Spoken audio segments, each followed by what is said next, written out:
30 days. Those words hit Elena like a physical blow. She sat frozen in the lawyer's office, terrified to breathe as her world collapsed. Across the desk, her ex-husband's wealthy mother sneered. "Love does not buy groceries, my dear. A boy needs a legacy, not a mother one paycheck away from homelessness." She was exactly 30 days away from losing full custody of her 5-year-old son, Leo, forever. She was sobbing in a dark stairwell, ready to give up, when a shadow moved above her. A voice she recognized, her cold, ruthless billionaire boss, leaned in and whispered the impossible. "Marry me." But this wasn't a fairy tale. It was a contract. And what happened next, no one saw coming. Now, before I tell you what happened next, I need you to do something. If you believe a mother's love is worth more than a bank account, and if you want to see these arrogant in-laws lose everything, hit that subscribe button right now. Let's see how many of us are on Elena's side. Okay, let's go back to that moment. The tears in the stairwell, the shadow, and the 2 words that changed everything. The silence in the lawyer's office was not peaceful.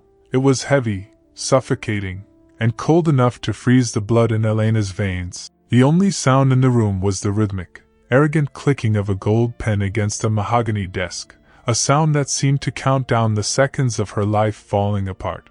Elena sat on the edge of the leather chair, her spine rigid, her hands clasped so tightly in her lap that her knuckles had turned a translucent white. She was terrified that if she relaxed her grip even for a second, she would shatter into 1,000 pieces right there on the expensive Persian rug.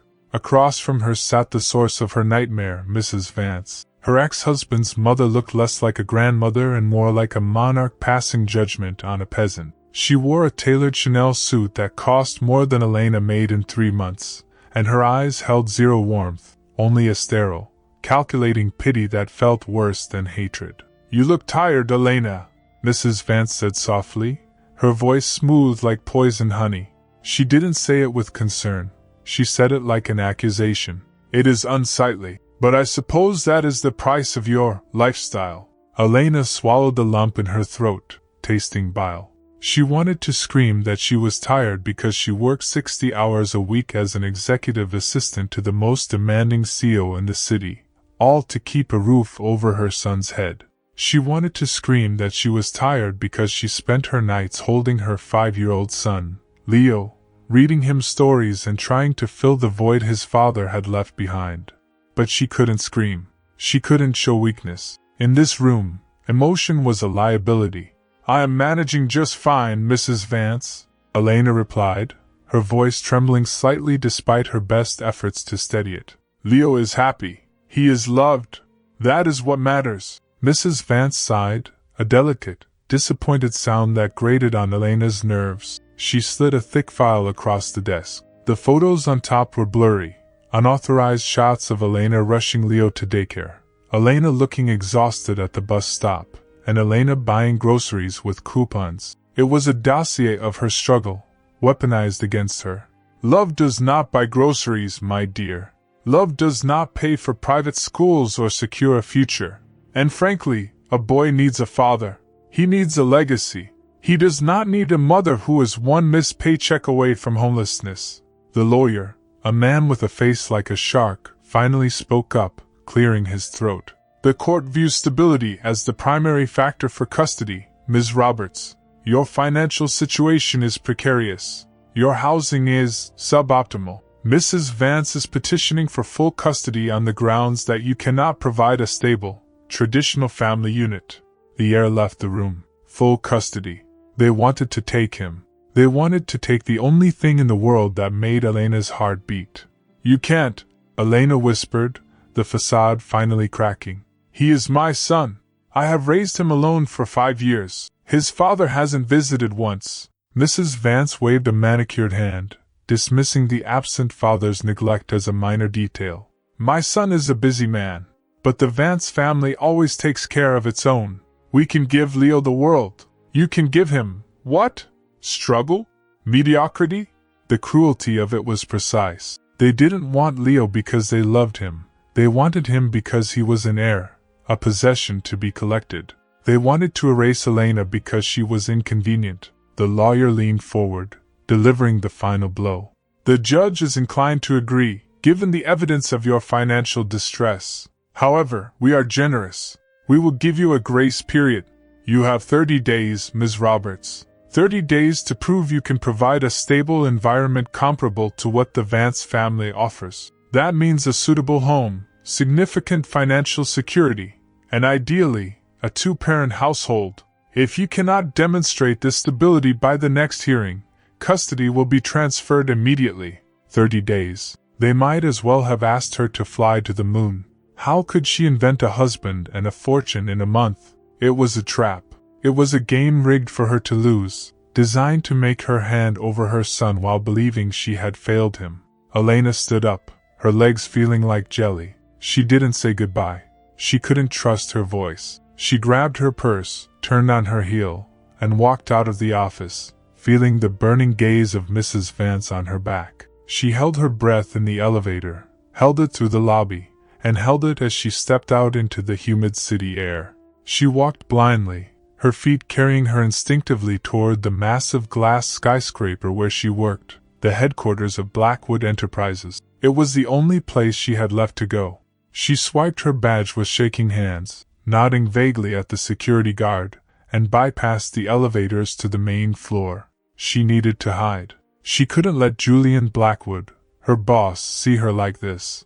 He was a machine, a man of ice who tolerated no errors and no emotions. If he saw his top secretary crying, he wouldn't offer comfort. He would probably fire her for inefficiency. She found sanctuary in the emergency stairwell between the 40th and 41st floors. It was dim, smelling of concrete and dust, a stark contrast to the gleaming marble of the offices outside. Finally, alone in the shadows, Elena slid down the wall until she hit the floor.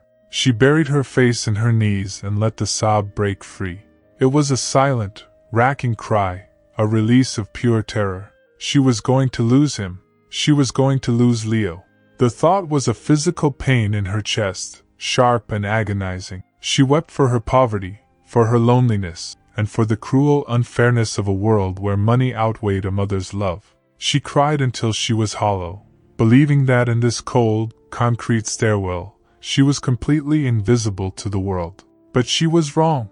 Above her, on the landing of the 41st floor, a shadow moved. A figure stood perfectly still in the darkness, looking down through the gap in the railing. The man had been about to open the door when he heard the first sob. He hadn't left. He had stayed, silent as a ghost, listening to every broken breath, witnessing the total collapse of the woman who usually wore armor made of steel. He didn't move to comfort her, but he didn't look away. He just watched, his sharp eyes narrowing in the gloom, absorbing her pain with a terrifying intensity. Elena thought she was alone in the dark, but the monster of the building was right above her, and he had heard everything. Julian Blackwood was not merely a man. He was a phenomenon of the corporate world, a force of nature contained within a bespoke charcoal three-piece suit. The financial tabloids called him the iceberg, a moniker that suited him with terrifying precision. He was beautiful in the way a glacier is beautiful, sharp, breathtaking, and entirely capable of crushing anything that dared to get too close. His features were carved from marble, his eyes were a pale, piercing gray that looked like shattered glass, and his silence was often louder than other men's shouting. To work for him was to survive him. For 2 years, Elena had done exactly that. She had become the perfect gatekeeper, a woman who anticipated his needs before he even articulated them, moving through his office with the quiet efficiency of a ghost. Elena stood in the executive washroom, splashing freezing water onto her face. She stared at her reflection in the harsh, unforgiving light of the vanity mirror. Her eyes were rimmed with red, the bloodshot evidence of her breakdown in the stairwell refusing to fade. She applied another layer of concealer, dabbing the beige cream over the dark circles that exhaustion had painted onto her skin. She took a breath that rattled in her lungs, locking the panic away in a mental box. For the next 10 hours, she could not be a terrified single mother on the brink of losing her child. She had to be the engine that kept Julian Blackwood running. She smoothed her pencil skirt, fixed her hair into a severe bun, and stepped back out into the cool, climate-controlled air of the top floor. She walked to her desk, the glass barrier that separated her world from his. Inside the massive office, Julian was already working. He sat behind a desk that cost more than her entire education, typing with a rhythmic, lethal speed. Elena entered quietly, placing a cup of black coffee on his coaster. "The Tokyo merger files are on your tablet, Mr. Blackwood, and I cancelled the lunch with the senator as requested." She spoke to the top of his head. He didn't look up. He didn't nod. He simply reached for the coffee, his eyes glued to the monitors. To him, she was just part of the furniture, a localized algorithm that dispensed caffeine and organized his calendar. She was grateful for his indifference. If he looked at her, really looked at her, he might see the cracks in the porcelain. But Julian was not just typing. As her hand withdrew from the desk, his fingers paused for a fraction of a second. He didn't lift his head, but his gaze flickered to the reflection in his dark monitor screen. In the glass, he saw what she tried to hide. He saw the microscopic tremor in her hand as she set the saucer down. He saw the slight puffiness of her eyelids that the makeup couldn't fully mask. He noticed that for the first time in 700 days, she had placed the spoon on the left side of the cup, not the right. She was off axis. The machine was glitching. A strange, cold irritation flared in his chest, not because her performance was lacking, but because something had dared to disturb her enough to make her shake. He despised weakness, but he despised the cause of her weakness even more, though he didn't know what it was yet. The phone on his desk buzzed, a direct line he rarely answered. It was a socialite named Victoria, a match orchestrated by his mother to secure a banking alliance. Julian picked up the receiver, his voice flat and devoid of humanity. "I have no interest in attending a gala designed to parade assets, Victoria. Do not call this line again." He hung up with a click that sounded like a gunshot. He looked through the glass wall at Elena. She was staring at her cell phone, her face draining of color. He watched her posture collapse inward, just for a second, before she forced her spine straight again. He hated the superficial world of his peers, the world that treated marriage like a merger. It was a stark contrast to the raw, unspoken tragedy he sensed unfolding at the desk outside his door. Elena stared at her phone screen, her heart hammering a frantic rhythm against her ribs. The email notification was brief, brutal, and glowing in high definition. Final notice, rent arrears. Eviction proceedings to commence in 72 hours. The breath left her body. The 30-day deadline for the custody hearing felt like a lifetime compared to this immediate threat. She was going to lose her apartment in 3 days. If she lost the apartment, she lost the stable home requirement instantly. Mrs. Vance would win by default. A wave of nausea rolled over her. She gripped the edge of her desk, the room spinning violently. She was drowning in the middle of a skyscraper, gasping for air while surrounded by billions of dollars of wealth she couldn't touch. The hours bled into the night. The sun dipped below the skyline, turning the city into a glittering grid of electric jewels. The office floor emptied out until it was just the two of them, the billionaire in his tower, and the secretary in her trap. The silence was heavy, filled with the hum of servers and the distant wail of sirens. Elena packed her bag slowly, her movements sluggish with dread. She didn't want to go home to an apartment that was rejecting her. She looked at the heavy oak door of his office. The light was still on. He never stopped working. She was just about to log off her computer when the intercom on her desk buzzed. It was a harsh, jarring sound that made her jump. "Elena, my office." His voice was low, distorted by the speaker, and stripped of any inflection. Elena froze. It was 9 p.m. He never called her this late unless something was catastrophic. Panic, cold and sharp, spiked in her chest. Had she made a mistake on the Tokyo file? Had he seen her distraction and decided she was a liability? If she lost this job, the eviction would be the least of her problems. She would lose Leo. Her hands shook violently now as she stood up. She smoothed her skirt one last time, taking a breath that felt like inhaling broken glass. She walked toward the heavy doors, convinced she was walking toward her execution. She pushed the door open, ready to beg for her job, but the man behind the desk wasn't looking at her employment file. He was leaning back in his chair, watching her with an intensity that felt like a physical touch. The office was vast, an expanse of minimalism and shadow, illuminated only by the city lights filtering through the floor-to-ceiling windows and a single, warm lamp on Julian's desk. Elena stepped inside, the door clicking shut behind her with a sound that felt final. The air in here was different, charged with static, smelling of expensive leather and ozone. Julian didn't speak immediately. He was standing by the window, his back to her, looking out at the sprawling metropolis beneath him like a god surveying a chaotic kingdom. The silence stretched, tight as a violin string, until Elena felt she had to break it or suffocate. "Sir?" Her voice was thin, barely a whisper. Is there a problem with the merger documents?" Julian turned slowly. The movement was predatory in its grace. He didn't answer her question. Instead, he walked toward his desk, his eyes locking onto hers with unnerving precision. He picked up a sheaf of papers, not the merger documents, but a stack of crumpled, legal-sized pages. Elena's heart stopped. She recognized them instantly. They were the draft motions from her lawyer, the ones she had been reviewing during her lunch break, detailing the Vance family's accusations of her squalid living conditions. She had left them under a folder. He must have gone through her desk. "You left these exposed," Julian said, his tone clinical, as if he were discussing a quarterly revenue report. He tossed the papers onto the polished wood surface. They slid across the desk, stopping just inches from her trembling fingers. "The Vance family? Old money. Pharmaceuticals, if I recall. Notoriously litigious, obsessed with lineage, and currently leveraging your financial insolvency to extract your son." Elena felt the blood drain from her face, replaced by a rush of hot, burning humiliation. She felt stripped bare. Her private nightmare, her deepest shame, was now laid out under the cold microscope of his intellect. She wasn't an efficient employee anymore. She was a charity case, a mess. Tears pricked her eyes, but she blinked them back furiously. "Mr. Blackwood, that is personal.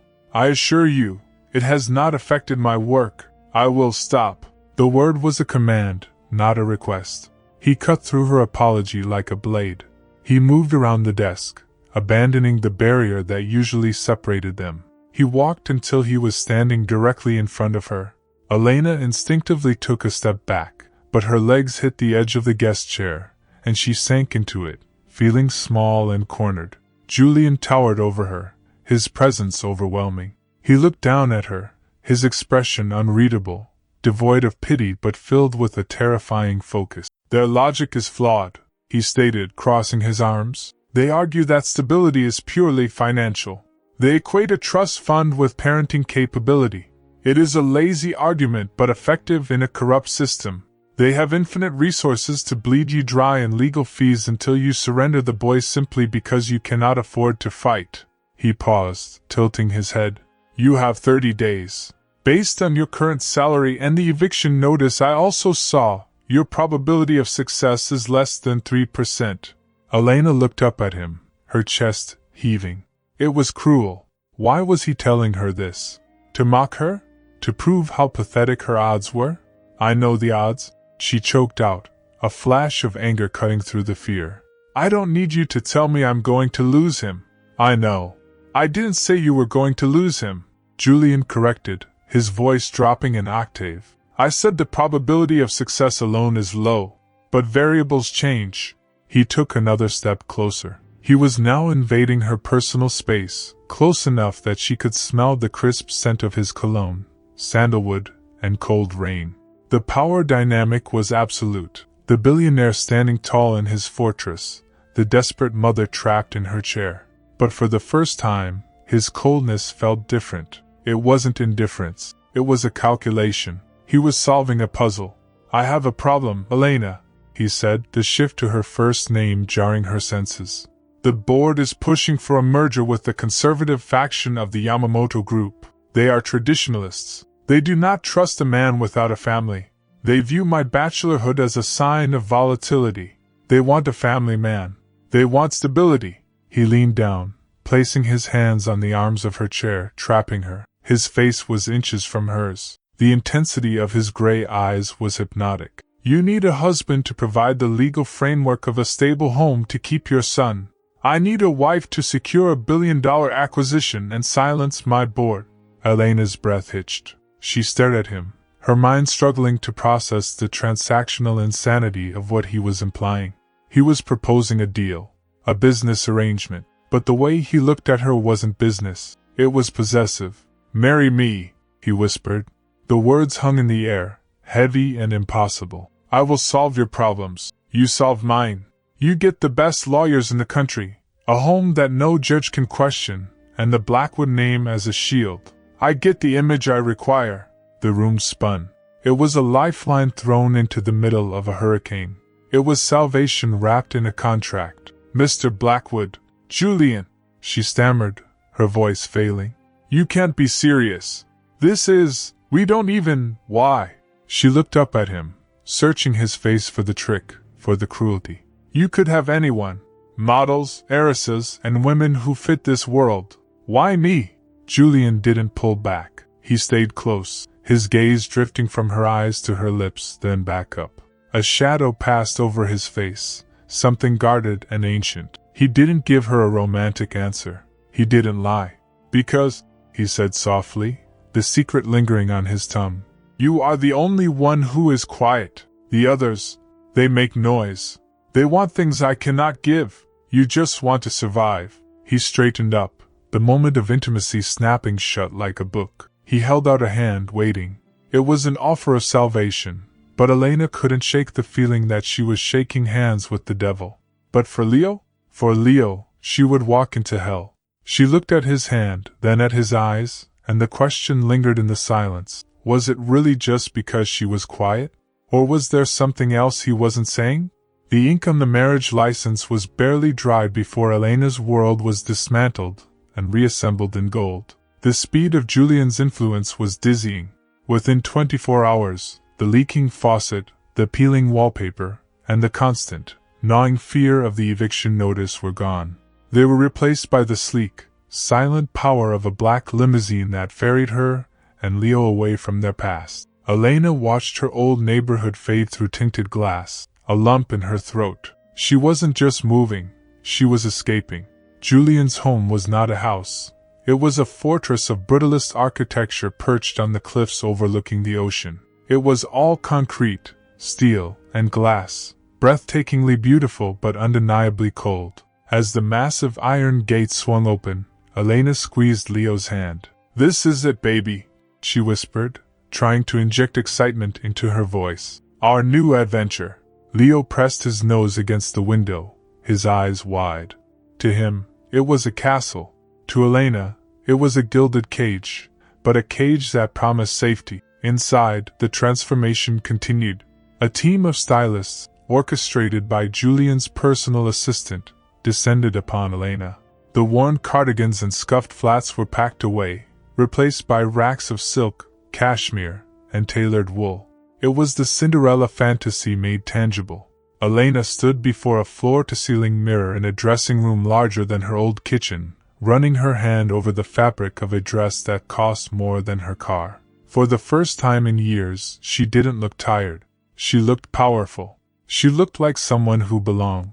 The relief of financial security was a physical sensation, like a heavy weight being lifted from her chest, allowing her to finally breathe. But the fairy tale had fine print. That evening, in the stark, minimalist library, Julian presented the contract. It was thick, precise, and devoid of romance. Clause 4, duration. Julian read aloud, his voice devoid of the warmth he had hinted at the night before.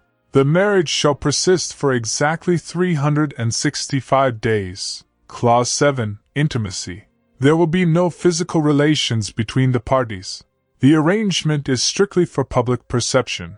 Elena signed her name with a trembling hand. It was a business deal. She had to remember that. He didn't want a wife, he wanted a prop. The real test came the next morning at breakfast. Julian sat at the head of the 20-foot marble table, reading a tablet, a cup of espresso untouched beside him. Elena entered with Leo, who was clutching a battered stuffed dinosaur. The silence was palpable. Julian looked up, his gaze landing on the small boy. He looked terrified, not of the child, but of the disruption to his order. He had no idea what to do. "Good morning," Julian said stiffly. He looked at Leo like he was a visiting foreign dignitary whose customs he hadn't studied. "I trust the accommodation is satisfactory?" Leo blinked, then held up his toy. "This is Rex. He likes pancakes." Julian stared at the dinosaur, then back at the boy. He cleared his throat, looking genuinely perplexed. "I see. Does Rex require a separate place setting? I can inform the staff." Elena bit her lip to keep from laughing. The feared iceberg of Wall Street was being outmaneuvered by a 5-year-old. "No, Rex eats off my plate," Leo said seriously. "Are you the boss of the house?" "I am the owner of the property, yes," Julian corrected, straightening his tie. "Okay, you're big," Leo decided, then climbed into the chair next to him, completely unafraid. He grabbed a piece of toast and started munching. Julian watched him with a mixture of horror and fascination, as if a chaotic variable had just entered his spreadsheet. He stiffly pushed the jam jar toward the boy, a microscopic gesture of accommodation. It was awkward, mechanical, but strangely endearing. Elena felt a warmth bloom in her chest. He was trying. The domestic peace, however, was short-lived. A sharp, rhythmic clicking of heels on marble echoed from the hallway. The staff stiffened. Julian's spine snapped straight. "Mother," he murmured, his expression hardening. Eleanor Blackwood swept into the room like a storm front. She was a woman of sharp angles and even sharper eyes, dressed in impeccable gray. She didn't hug her son, she inspected him. Her gaze then snapped to Elena, dissecting her in a single sweep, before landing on the ring on Elena's finger. She knew. Mothers always knew. "So," Eleanor said, her voice dry as parchment, "this is the sudden bride, the secretary." She circled the table, stopping behind Elena's chair. "Julian has never been impulsive. A sudden marriage to an employee right before the Yamamoto merger? It reeks of strategy, darling." She leaned down, her perfume overpowering. "If this is a sham, I will find out. The Blackwood name is not a costume you can just put on." She turned to Julian, a wicked glint in her eye. "I've arranged for the guest wing to be renovated starting tomorrow. Since you are newlyweds, I assume you won't mind sharing the master suite? It would be odd if you didn't." Elena froze. The contract said separate rooms. Julian looked at his mother, his jaw tightening. He knew exactly what she was doing. She was setting a trap. If they refused, the sham was exposed. If they agreed, the boundaries of their contract would be obliterated. "Of course not," Julian said smoothly, though his eyes were cold. "Elena belongs in my room." Eleanor smiled, like a shark sensing blood. "Excellent. I'll have your things moved immediately." She walked out, leaving a trail of tension in her wake. Elena looked at Julian, panic rising. They had survived poverty, but now they had to survive the proximity. Tonight she will be sleeping in the monster's bed. The night of the gala arrived with the weight of an execution and the glamour of a coronation. This was their public debut, the moment they had to sell the lie to the entire city. The preparation was a frenzy of silk and hairspray, but when the chaos settled, silence fell over the dressing room. Elena stood before the mirror, hardly recognizing the woman staring back. She wore a gown of midnight blue velvet that hugged her curves and spilled onto the floor like liquid night. Her hair was swept up, revealing the delicate line of her neck, adorned with a diamond necklace Julian had sent up, a piece of jewelry that likely cost more than the entire apartment building she had just left. She took a deep breath, trying to steady the frantic beating of her heart. Tonight, she wasn't Elena the struggling secretary. She was Mrs. Blackwood. She walked out to the grand staircase. Julian was waiting at the bottom. He was pacing, checking his watch, looking every inch the impatient billionaire. But when he heard her footsteps, he stopped. He looked up, and for a moment, the world seemed to pause. Julian didn't smile. He wasn't a man who smiled easily, but his expression shifted. The cool, analytical detachment fractured. His eyes widened slightly, sweeping over her not with the critical gaze of an employer but with the stunned appreciation of a man. He forgot to check his watch. He forgot the time. He just watched her descend, step by step, as if she were the only light in the room. When she reached the bottom, he extended his hand. His fingers were warm, his grip firm. "You look," he started, his voice rougher than usual. He cleared his throat, correcting himself. "Adequate. You look adequate for the role."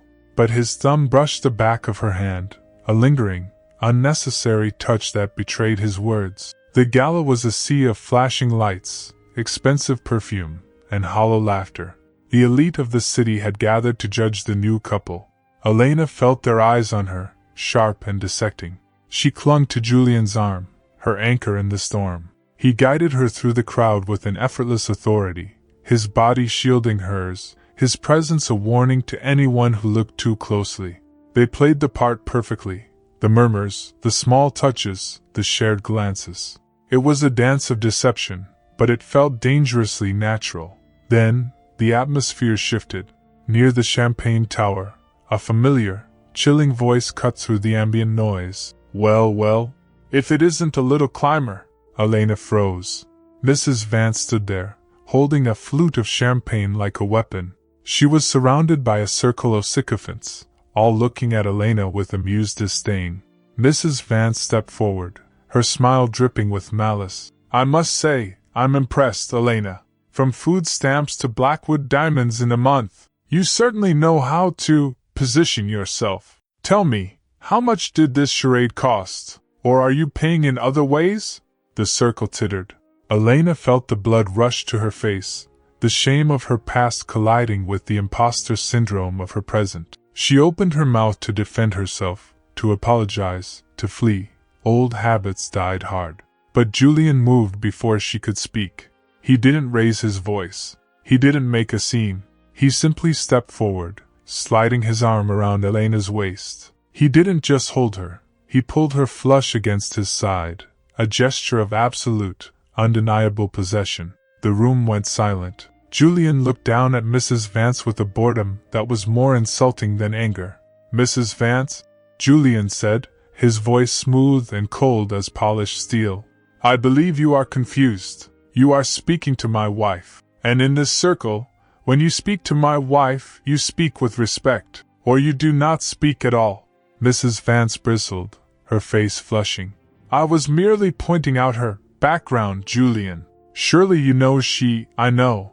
Julian interrupted, his eyes narrowing. "I know that she is the only person in this room with any integrity. I know she has raised a son with a grace you could not purchase with your entire inheritance. And I know that your company's contract with Blackwood Logistics is up for renewal next week." He paused, letting the threat hang in the air like a guillotine.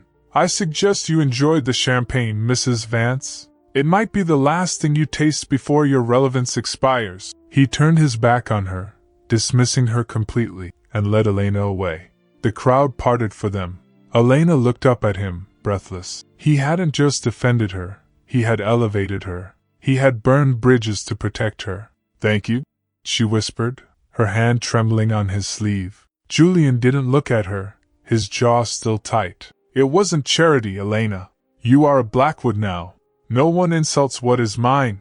Mine."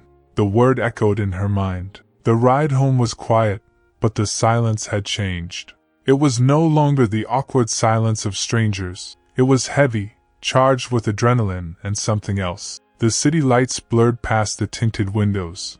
Elena sat close to him, the fabric of her dress brushing against his suit. She looked at his profile, the sharp nose, the stern lips, and felt a confusing surge of gratitude mixed with attraction. He was a contract husband, a fake partner, but tonight, he had been her hero. "You didn't have to do that," she said softly. Julian turned to look at her. The shadows of the car hid his eyes, but she could feel his gaze. "Yes, I did. The contract requires a convincing performance. A husband protects his wife." "Was it just performance?" she asked, the question slipping out before she could stop it. Julian didn't answer immediately. He looked at her lips, then back to her eyes. The air in the car grew thin. He leaned in slightly, and for a terrifying, wonderful second, she thought he might kiss her. The distance between them vanished. She could feel the heat radiating from him. Then no intimacy. Claus felt a million miles away. "We are home," the driver announced, the car slowing to a halt. The spell broke. Julian pulled back, adjusting his cuffs, his mask sliding back into place. "Go inside," he said, his voice tight. "I have calls to make." Elena went inside, her heart racing, her mind a whirlwind. She checked on Leo in the living room. He had fallen asleep on the massive leather couch while waiting for them, clutching his dinosaur. But he wasn't alone. Julian had come in through the side door. He had taken off his jacket and tie. He sat on the edge of the couch, looking down at the sleeping boy. He didn't wake him. He didn't call the nanny. He just sat there, watching Leo breathe, a look of profound, weary peace on his face. He reached out, hesitating, and then gently brushed a lock of hair from Leo's forehead. Elena watched from the doorway, unseen. The ruthless CEO, the man who had verbally destroyed a woman an hour ago, looked soft. He looked human. He looked like a father. And in that moment, the fear that had defined her life for years began to melt away, replaced by a dangerous, terrifying hope. She wasn't just safe, she was falling. And she suspected, as Julian's hand lingered on the boy's head, that the iceberg was beginning to melt too. But Julian's defense was just the beginning. The real danger wasn't outside the house. It was the feelings growing inside. The mansion, once a cold monument to silence and minimalism, began to undergo a subtle, miraculous thawing. It started with small things. A scattering of Legos on the Persian rug in the library. A half-eaten cookie left on a marble coaster. The sound of cartoons echoing through the cavernous hallways on Saturday mornings. But the biggest change wasn't the clutter. It was the master of the house. Julian Blackwood, a man whose schedule was previously calculated down to the nanosecond, started coming home before the sun set. It began with chess. Elena walked into the living room one evening to find Julian sitting on the floor, opposite Leo. Between them was an ornate, hand-carved chess set that looked like a museum piece. Julian wasn't checking his phone. He wasn't reviewing contracts. He was explaining the movement of a knight with the same serious intensity he used for board meetings. "The knight is unique, Leo," Julian said, his voice low and patient. "It does not move in a straight line. It jumps. It sees obstacles and goes over them. Like us." Leo frowned, holding the horse piece with sticky fingers. "Can the horse eat the king?" "Checkmate is not eating," Julian corrected gently. "It is capturing. It is cornering the opponent until they have nowhere left to run. But yes, if you are clever, the horse can take down the king." Elena watched from the doorway, her chest aching with a sweet, sharp pain. She saw Julian guide Leo's small hand across the board, celebrating the move with a rare, genuine nod of approval. Later that week, she found him in the garage, sleeves rolled up, grease on his pristine white shirt, fixing the chain on Leo's bicycle. He wasn't paying a mechanic to do it. He was doing it himself, frowning in concentration as he tightened a bolt. When he finished, he spun the wheel, satisfied, and looked up to find Leo beaming at him with hero worship in his eyes. "Fix," Julian said simply, wiping his hands on a rag. "You're magic!" Leo shouted, throwing his arms around Julian's legs. Julian stiffened for a microsecond, his hands hovering in the air, unsure of the contact. Then, slowly, awkwardly, his hand came down to pat Leo's back. It was a clumsy gesture, but it shattered Elena completely. The staff whispered about it in the kitchen. The housekeeper, Mrs. Gable, smiled knowingly when she saw Julian reject a dinner invitation with the governor because he had a prior engagement, which turned out to be building a pillow fort in the media room. The domesticity was intoxicating. It was the life Elena had always dreamed of but never thought she deserved. And that was the problem. It felt real. Every laugh shared over dinner, every shared glance across the living room, every moment Julian acted like a father to her son, the lines of the contract blurred. She was falling in love with her husband, and that terrified her more than poverty ever had. The contract was clear, no emotional attachment. This was a job. In 11 months, it would be over. Leo would lose his father figure, and Elena would lose the man she was foolishly giving her heart to. She had to stop it. She had to protect herself. So she pulled back. She stopped joining them for movie nights, claiming she had a headache. She started eating dinner later, after Julian had finished. When he entered the room, she found an excuse to leave. She built a wall of politeness, retreating into the role of the efficient secretary, hiding the woman who wanted to be held. Julian noticed. Of course he noticed. He noticed everything. The change in her demeanor bewildered him. One evening, he came home early to find her in the kitchen. He had a gift in his hand, a rare first edition of her favorite book, but when she saw him, she stiffened and moved toward the door. "I'll be in my room," she said quickly, avoiding his eyes. "I have some emails to catch up on." Julian's expression darkened. The confusion quickly curdled into a cold, sharp irritability. He didn't understand emotional withdrawal. He only understood problems and solutions. He interpreted her distance as unhappiness, or worse, regret. Was she regretting the marriage? Was she thinking about her old life? About her ex-husband?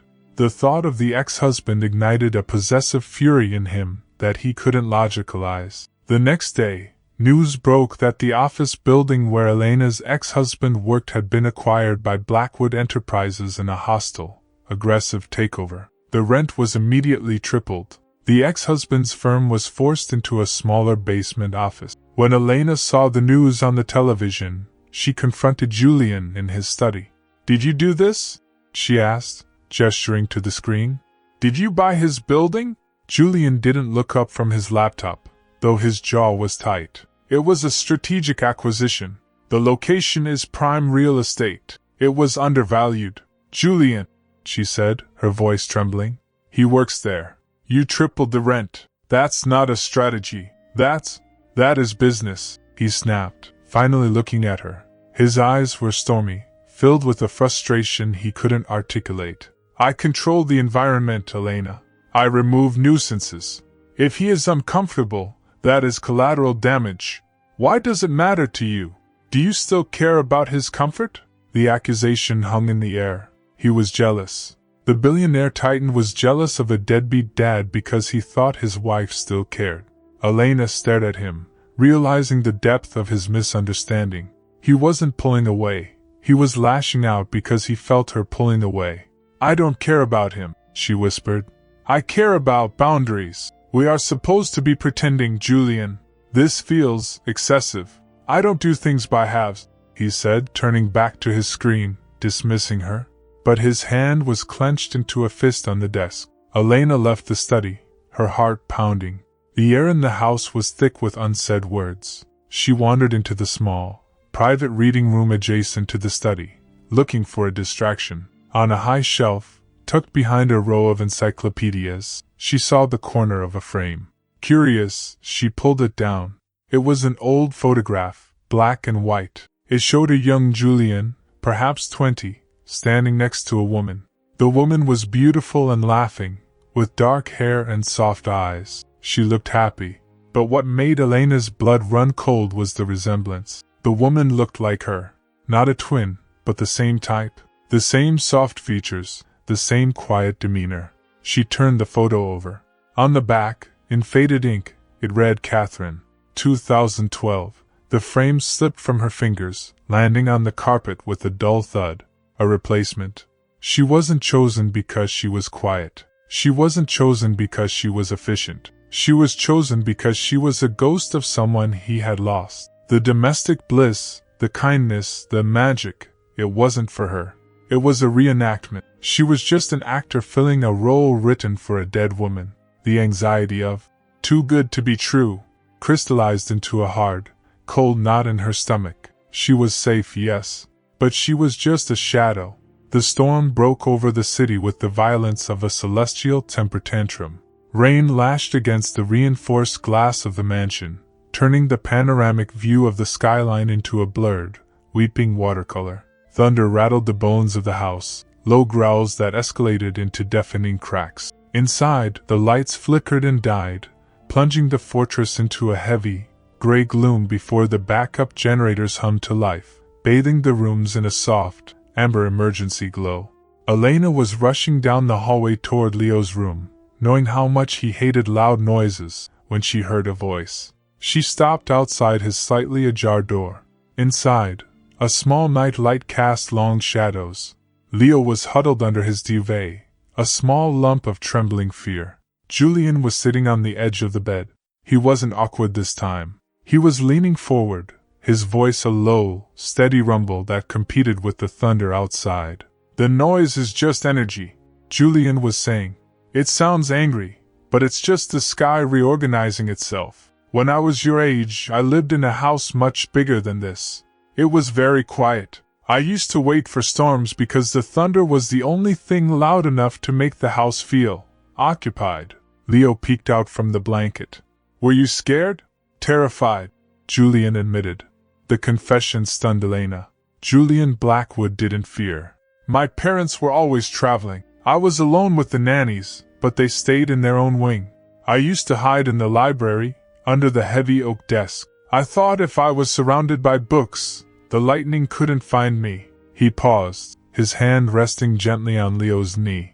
"But you don't have to hide under a desk, Leo. You have this room. And you have me.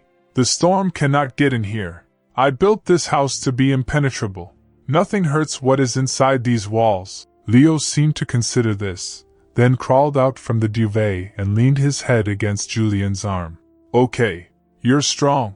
Like a tank. Like a tank," Julian agreed, a ghost of a smile touching his lips. Elena backed away, her heart aching. The image of a young, lonely Julian hiding in a library overlapped with the powerful man he was today. He wasn't cold because he lacked feeling. He was cold because he had frozen himself to survive the solitude. She retreated to the library, his sanctuary, and poured 2 glasses of scotch. Her hands were shaking, not from the storm, but from the realization that she understood him.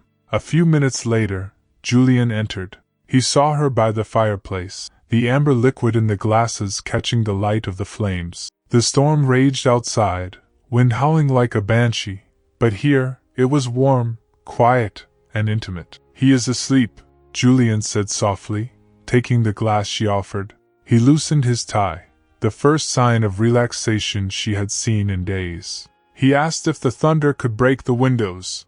I assured him the glass is bulletproof. "You were good with him," Elena said, taking a sip of the burning liquid. "I heard what you said. About being alone." Julian stiffened slightly, then sighed, leaning against the mantel.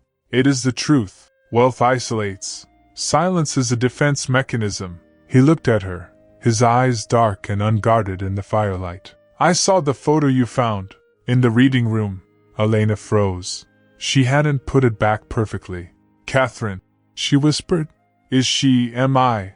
"No," Julian interrupted, stepping closer. "She was my cousin. She died when we were 20. She was the only family member who didn't care about the money. She was kind. She was quiet." He looked deep into Elena's eyes, stripping away the misunderstanding. "I didn't choose you because you look like her. I didn't choose you to replace her. I chose you because for 2 years, I watched you handle the sharks in that lobby. I watched you take abuse from clients and smile. I watched you work yourself to the bone for a son who isn't even allowed in the building. You are loyal, Elena. In my world, loyalty is rarer than diamonds. I didn't want a replacement. I wanted an equal." The glass slipped slightly in her hand. "An equal." The words hung in the air, heavy and intoxicating. The barrier of employer and employee, of contract and clause, dissolved. Julian set his glass down on the mantel. He moved toward her, his movements slow, giving her every chance to back away. She didn't. He stopped inches from her. The heat of his body was overwhelming. The smell of rain and sandalwood filled her senses. He reached out, his fingers tracing the line of her jaw, his touch electric. "The contract," he murmured, his voice rough. "It was a mistake. I didn't factor in this." "Factor in what?" she breathed, her pulse hammering in her throat. "That I would want to break every rule I wrote," he whispered. His gaze dropped to her lips, his head lowered. Elena closed her eyes, tilting her head back, surrendering to the pull. The world narrowed down to the space between them. His breath ghosted over her lips. Ring. The shrill, piercing sound of the landline on the desk shattered the moment like a hammer through glass. They sprang apart. The tension snapped, leaving them breathless and disoriented. Julian stared at the phone, a look of murderous annoyance crossing his face. He snatched the receiver up. Blackwood. Elena watched his face change. The softness vanished. The warmth drained away, replaced by the icy, ruthless mask of the CEO. His knuckles turned white as he gripped the phone. When? He demanded. How? That is impossible. He listened for another moment, then slammed the receiver down. He turned to Elena, and the look in his eyes wasn't passion anymore. It was panic. The lawyers, he said, his voice clipped. The custody hearing has been moved up. Tomorrow morning. Tomorrow? Elena gasped. But we have 3 weeks left. We're not ready. It's worse, Julian said, pacing the room. Your ex-husband's legal team filed an emergency motion. They claim to have new, irrefutable evidence that our marriage is a fraud. They claim we are co-conspirators in a deception to defraud the family court. What evidence? Elena asked, terrified. We've been careful. We've been seen in public. We act the part. Julian stopped pacing. He looked at her, his expression grim. They have photos, Elena. Photos taken inside this house. Photos of us sleeping in separate bedrooms. Photos of the contract draft I left in the safe. Elena's blood ran cold. Inside the house? But how? There is a spy, Julian said, his voice dropping to a dangerous whisper. Someone on my staff. Someone inside these walls has betrayed us. The sanctuary was breached. The tank had a crack in the armor. And tomorrow, they were going to war with their defenses stripped bare. The revelation poisoned the air in the mansion instantly. The warmth of the library, the almost kiss, the shared vulnerability, it all evaporated, replaced by a suffocating paranoia. Julian didn't look at Elena anymore. He looked through her, his mind already racing through lists of employees, security logs, and legal strategies. He became a machine again. He summoned his head of security, barking orders to sweep the house for bugs, to interrogate the staff, and to lock down the perimeter. Elena stood in the corner, feeling like an intruder in her own home. The we of the last few weeks dissolved. It was Julian against the world, and she was just the liability that had caused the breach. Stay out of the way, he said to her as he stormed past, heading to his study. It wasn't meant to be cruel. It was a tactical command, but to Elena, it felt like a dismissal. Stay out of the way. She was the problem. If he hadn't married her, if he hadn't brought her chaos into his perfect, orderly life, none of this would be happening. His reputation, his business, his privacy, all compromised because of her messy, broken life. She retreated to the guest bedroom, the one the photos had exposed, and sat on the edge of the bed. Her phone buzzed. It was a text from an unknown number. Meet me at the gate. We need to talk about your son. Elena's heart hammered. She threw on a coat and ran down the driveway to the massive iron gates. A sleek silver sedan was waiting in the rain. The window rolled down to reveal Mrs. Vance. She looked smug, victorious. You look terrible, dear, Mrs. Vance purred. I suppose the honeymoon is over. I heard about the hearing tomorrow. It's a shame. You almost pulled it off. What do you want? Elena demanded, shivering in the cold. To offer you a dignified exit, Mrs. Vance said, examining her nails. Julian is done with you. You know that, don't you? My sources tell me his merger with Yamamoto closed this afternoon. He has the deal. He doesn't need a wife anymore. Especially not a wife who brings scandal and paparazzi to his doorstep. He's planning to annul the marriage the moment the judge rules against you tomorrow. He's using you, Elena, just like everyone else. The words struck Elena like physical blows. The merger was closed. He had what he wanted. It made sickening sense. His sudden coldness, his withdrawal. He was cutting his losses. He had secured his business, and now he was going to let her fall. She was just a contract that had expired. You're lying, Elena whispered, but her voice lacked conviction. Am I? Mrs. Vance smiled cruelly.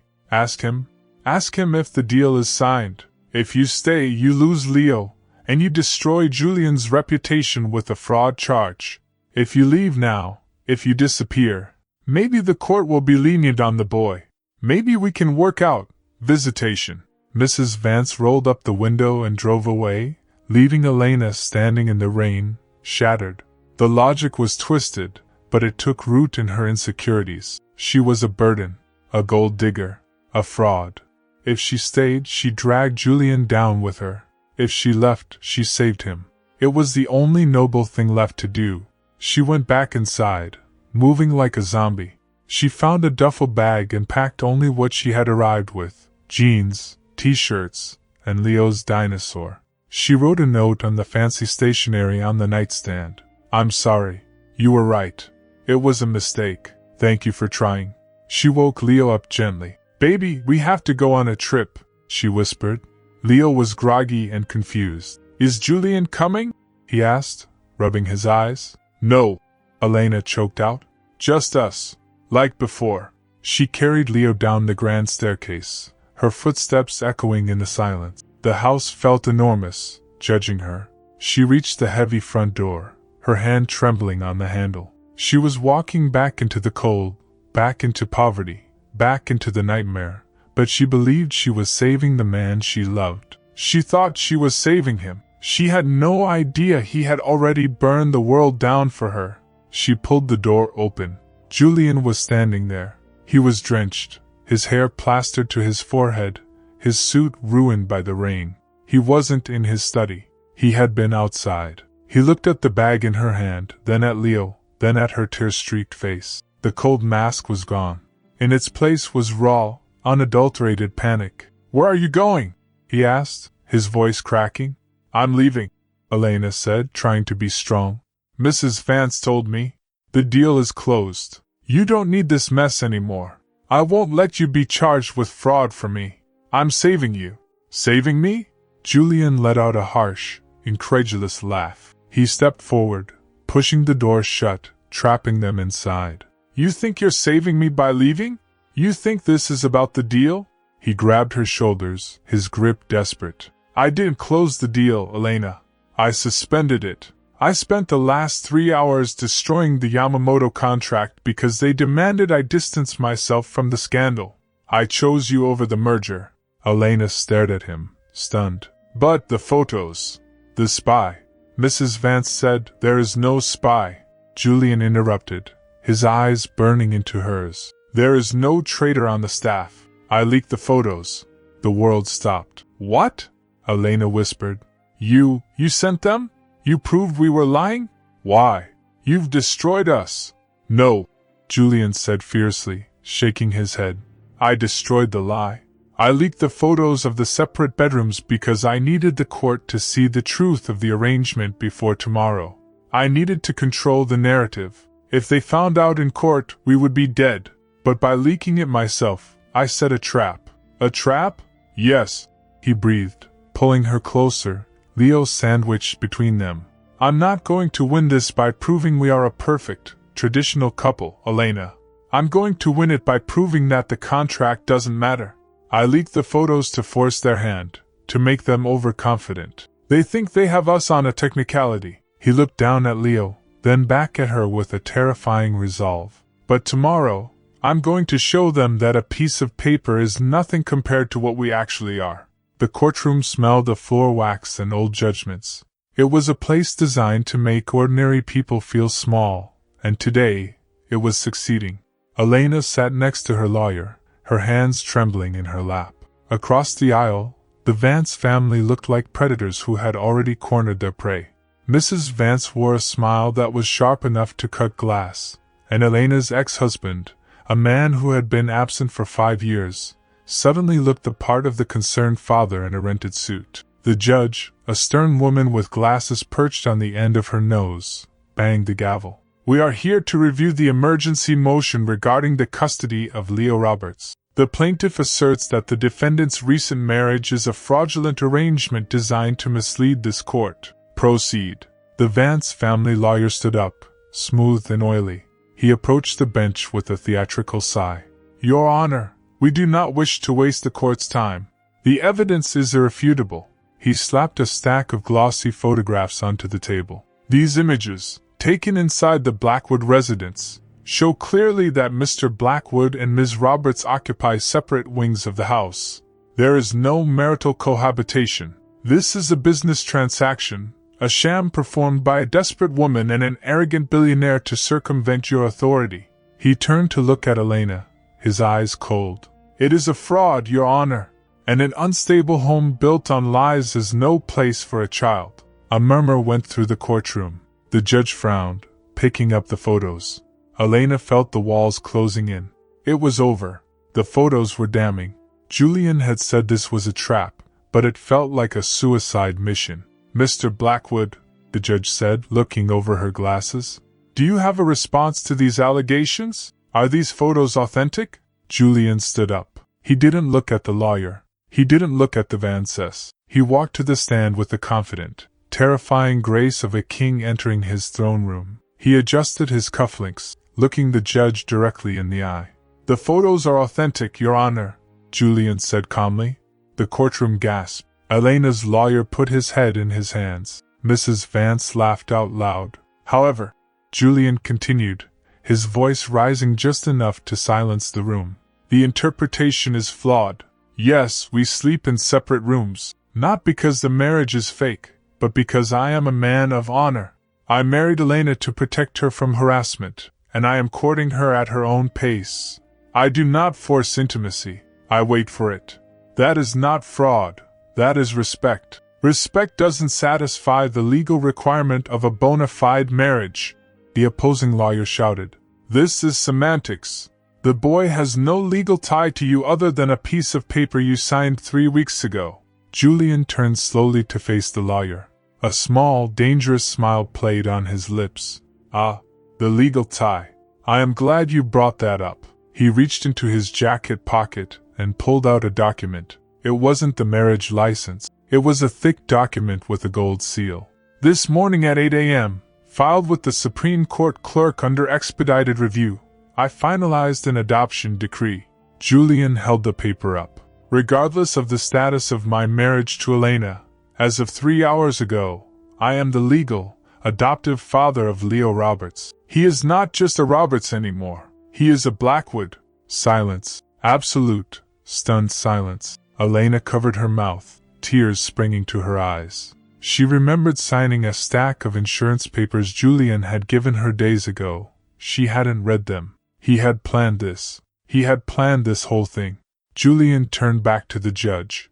The plaintiff argues about bedroom arrangements. They argue about the validity of a romance. But the law cares about the child's best interest. Leo is now the heir to the Blackwood estate.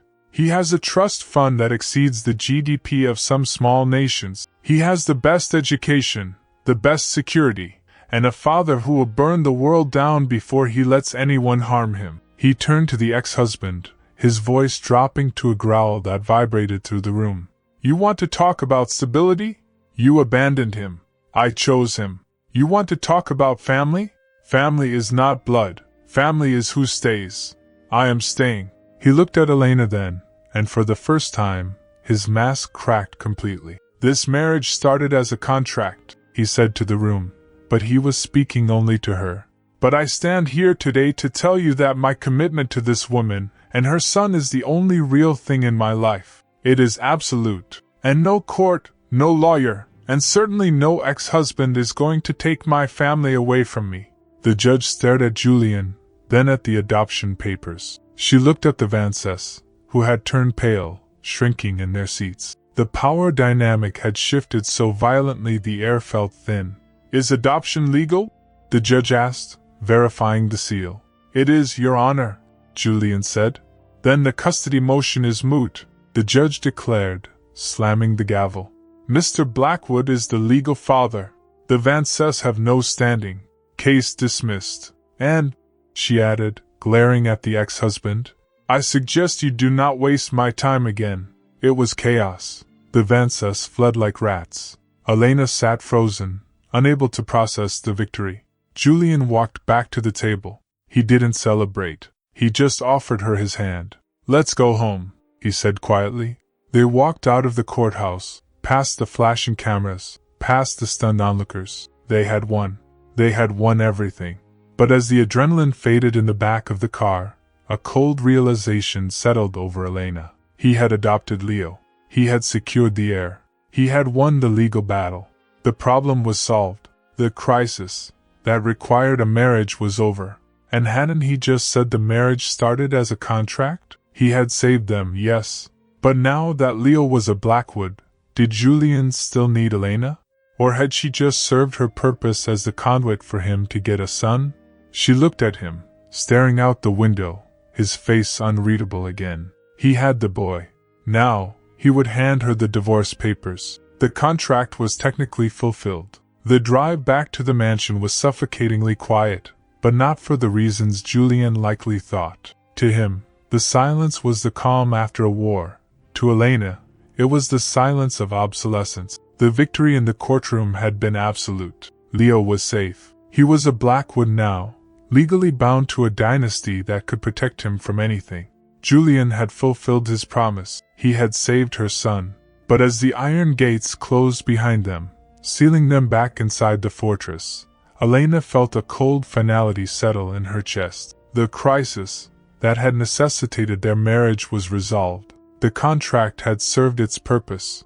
And now, she was just a woman standing in the hallway of a billionaire's house, waiting to be dismissed. She drifted upstairs to the master bedroom, the room they were supposed to share. For show. She sat on the edge of the bed and looked at the diamond ring on her finger. It felt heavier than usual. It didn't belong to her. It belonged to the role she had played. Slowly, painfully, she began to slide it off. She needed to make this easy for him. She didn't want him to have to ask for it back. Put it back on. The voice came from the doorway, low and dangerous. Elena jumped, the ring slipping from her fingers and bouncing onto the plush carpet. Julian was standing there, leaning against the frame, his tie undone, his eyes dark with a storm she couldn't read.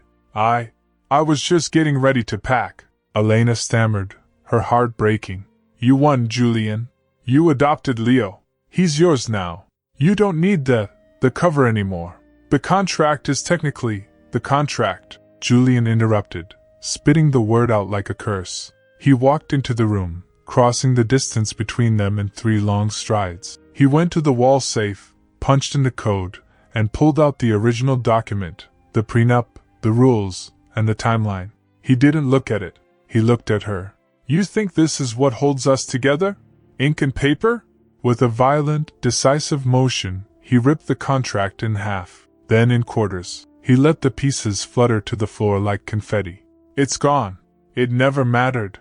Elena stared at the shredded paper, confused. But the deal. The board. You said you needed a wife to look stable. I lied. Julian confessed, his voice dropping to a raw whisper. He stepped closer, crowding her, his presence overwhelming. I didn't need a wife for the board, Elena. I could have bought the board. I could have fired them all. I made up the requirement because I needed an excuse. An excuse for what? To save you, he said, his eyes searching hers, stripping away every defense she had left. For 2 years I sat behind that glass wall and watched you. I watched you handle the impossible with grace. I watched you skip lunch to save money for Leo's tuition. I watched you cry in the elevator and then fix your makeup before the doors opened because you were too proud to let anyone see you bleed. He reached out, taking her hands in his. His grip was shaking. The iceberg was melting, revealing the man beneath. I fell in love with you long before I spoke to you in that office, Elena. But I knew you wouldn't accept charity. You wouldn't take money. So when I saw the eviction notice, when I heard you in the stairwell, I panicked. I invented a business deal because I knew it was the only way you would let me help you. I didn't whisper marry me because I wanted a merger. I whispered it because I couldn't breathe watching you drown. Elena's knees gave out. She sat back on the bed, tears spilling over. You did all this for me? For us, Julian corrected. He knelt down. He didn't do it with the stiffness of the first proposal. He did it with reverence. He picked up the ring from the carpet and held it up. I don't want a contract wife, Elena. I don't want a fake arrangement. I want to wake up next to you every day for the rest of my life. I want to teach Leo how to drive. I want to argue about paint colors. I want to be your husband, for real. He looked up at her, vulnerable and open. Will you marry me, Elena? Not to save your son, but to save me? Elena sobbed, a sound of pure, unadulterated joy. Yes, she choked out. Yes, Julian. He slid the ring back onto her finger, and this time, it stayed. He pulled her down into a kiss that wasn't for show, a kiss that tasted of rain, relief, and a promise kept. Are you guys kissing? They broke apart, laughing. Leo was standing in the doorway, holding his dinosaur, looking scandalized. Julian didn't scold him. He didn't call for a nanny. He opened his arms. Come here, you little monster. Leo ran and launched himself onto the bed, tackling Julian. The three of them fell back into the pillows, a tangle of laughter and limbs. The cold fortress of the Blackwood mansion was gone. It was a home now. 6 months later, Sunday morning, the kitchen was filled with the smell of blueberry pancakes and coffee. Sunlight streamed through the windows, no longer blocked by heavy curtains. Elena sat at the counter, reading the paper. Leo was trying to feed a piece of bacon to the new puppy Julian had accidentally bought. Julian stood at the stove, flipping pancakes, wearing a t-shirt that said "World's Okayest Dad," a gift from Leo. He caught Elena watching him. He smiled, a real, easy smile that reached his eyes. He walked over, kissed her forehead, and placed a plate of food in front of her. No words were spoken. They didn't need them. The silence wasn't empty anymore. It was full. They were safe. They were loved. And for the secretary and the CEO, that was the only deal that mattered. If this story touched your heart, if it made you believe that even the coldest hearts can melt for the right person, share it with someone who needs hope tonight. Like this video so more people can find it. And subscribe if you want more stories that feel like this. I'll see you in the next one. Take care of your heart.